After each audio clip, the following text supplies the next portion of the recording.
안녕하세요. 저는 유튜브를 보면서 노트나 폰 메모를 적는 편인데요. 유튜브 보시면서도 메모를 하신단 말입니까? 이미 메모의 달인이세요. 대단하십니다. 사실 적고 나서 잘 보지 않아요. 요거 뒷내용 쓰기 전에 미리 답하면요. 적고 보지 않는 것은 조금 문제이긴 해요. 제가 어떻게 했다고요? 적은 다음에 어떻게? 이렇게 볼에 부비면서 아유 사랑스러워 가슴에 껴안고 이렇게 하시라 그랬잖아요. 저는 어떻게 한다고요? 토요일 날 기록의 시간을 저는 갖는다 그랬죠. 그때 떠들쳐보면서 어떻게? 미소 짓기. 그것이 아마 큰 틀의 답일 겁니다. 더 효과적으로 메모와 다이어리를 활용하려면 메모한 것을 보는 것 말고 어떤 방법이 있을까요? 저는 답변을 드렸어요. 볼에 부비면서 사랑하고 뽀뽀하기. 그다음 두 번째, 효과적으로 메모를 관리하고 삶에 적용하려면 다이어리나 메모장을 어떻게 활용해야 할까요? 얘를 기계적으로 생각하지는 마시기 바랍니다. 제가 말씀드리는 것은 항상 정말 존재적인 거예요. 그래서 일주일에 한 번 또는 하루 다이어리 쓰고 지금 C를 밤에 쓰는 경우가 많지 않습니까? 요거 잊어버렸을 때는 어떻게 한다고? 토요일 날 몰아서 내가 사흘은 C를 안 썼네. 토요일 날 기록의 시간에 쓰시면 돼요. 자, 자기가 한 기록을 이렇게 떠들셔 보는 기회를 자연스럽게 갖게 됩니다. 이거보다 더 적극적으로 기록을 보려고는 노력하지 마시기 바라요. 왜냐하면 메모하고 기록한다는 것은 여러분들이 그것을 나중에 보고 내가 잊어버렸던 걸 내가 다시 이렇게 기억할 수 있네. 이 기쁨을 느끼도록 하는 것이 메인이 아니라 그랬죠.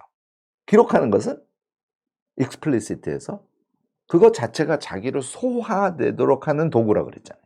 그러니까 다시 보지 않으려고 생각하시는 것도 아주 좋은 방법이에요. 그런데 지금 말씀드린 대로 자연스럽게 보게 되고요. 또 토요일 날 한 번 정도 보시는 거로도 충분해요.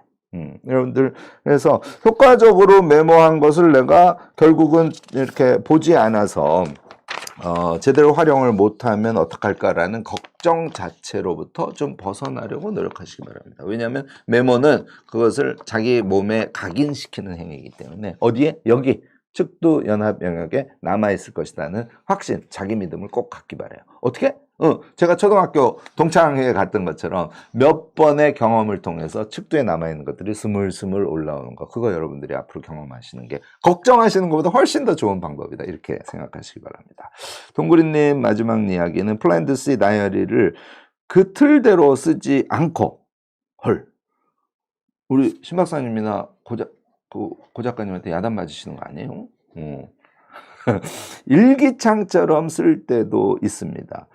다이어리방 인증을 보면서 난 저렇게 못 쓰는데 하는 생각이 들면서 기록학장 강 교수께서는 좋은 메모란 무엇이라고 생각하는지가 궁금합니다. 제가 그거는 동그리님께 즉답을 드릴게요. 여기 이제 보시면 이 위클리 있잖아요. 그리고 C 부분 있잖아요. 이 부분은 이제 칸이 좀 넓어요. 그리고 저 뒤쪽에 가면 사실은 메모할 수 있는 게 또 있어요. 그런데 저는 개인적으로 이 위클리 부분에 예를 들어서 이제 뭐 사업을 하시는 분이라든지 뭐 특히 그러신 분들은 위클리 전략이 엄청 중요하죠.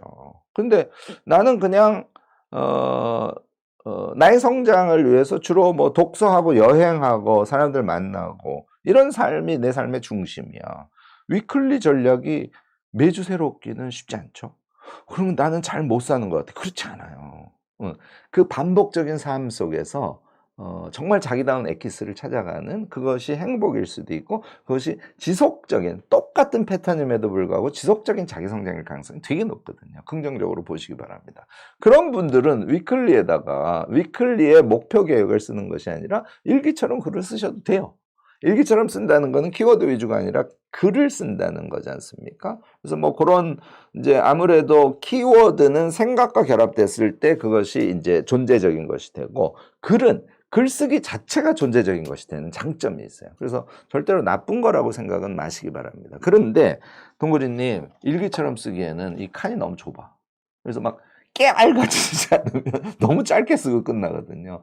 일기처럼 쓰는 것이 조금 마음에 동하셨을 때는 일기 쓰기를 권합니다. 제 영상 중에 하루 20분 글쓰기라는 영상이 있어요. 혹시 기회 되시면 들어가서 보시고요. 저는 자기 전에 여러분들 20분 글 쓰는 습관 이거 꼭 갖추시는 것도 아주 도움이 되리라고 생각합니다.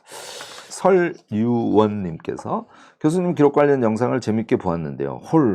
그 제 영상을 봐주신 분들이 너무너무 많으시네요. 이 자리 빌어서 감사합니다. 인사드리겠습니다.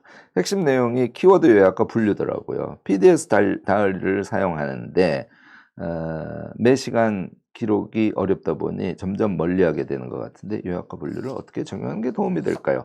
우선요, 플랜트 C 다이어리 얘기를 잠깐 드릴게요. 여러분들이 대체로 이럴 가능성이 높아요. 아침에 플랜을 안 썼을 때 있죠.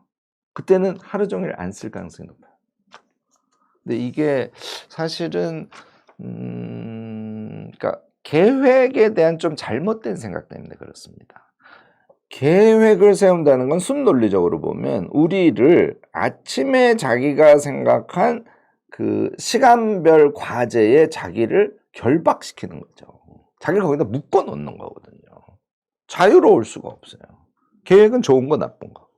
그런 의미에서는 계획은 나쁜 거예요. 왜냐하면 자유롭게 자기를 내버려 두고 그때 정말 자기다운 게 내부에서 밖으로 튀어나왔을 때 가장 퍼포먼스가 좋은 거거든요. 그래서 그런 의미에서의 계획은 사실 나쁜 거예요. 그런데 또 한편으로는 우리는 계획과 루틴 안에서만 자유로워요. 왜냐하면 우리가 의지가 약하거든요. 하다가 딴 생각하거든요. 그러니까 그런 것을 잡아주는 것이 계획의 한 말하자면 장점이에요. 그래서 저는 여러분들께 여기는 이제 촘촘하게 지금 들어가 있지만 저는 계획을 러프하게 쓰시기 바래요. 그러니까 아침에 여기 하나, 여기 하나, 여기 하나, 여기 하나 정도 써두시는 거예요. 2개만 쓸래요. 오케이. 그 다음에 어떻게 하면 될까요? 그 일을 하면서 또는 하다가 중간에 쓰세요. 요 다음에 요게 좋겠는데? 그러니까 일을 하면서 생각을 하는 거예요. 생각의 도구로 쓰실 수 있어요. 여러분들이 이 플랜트 C 다이어리를 아침에 쓰고 밤에 보고 요 패턴으로 하고 계신 분들은 오늘부터 제 얘기 듣고 방법을 좀 바꿔주시기 바래요. 항상 들고 다니세요.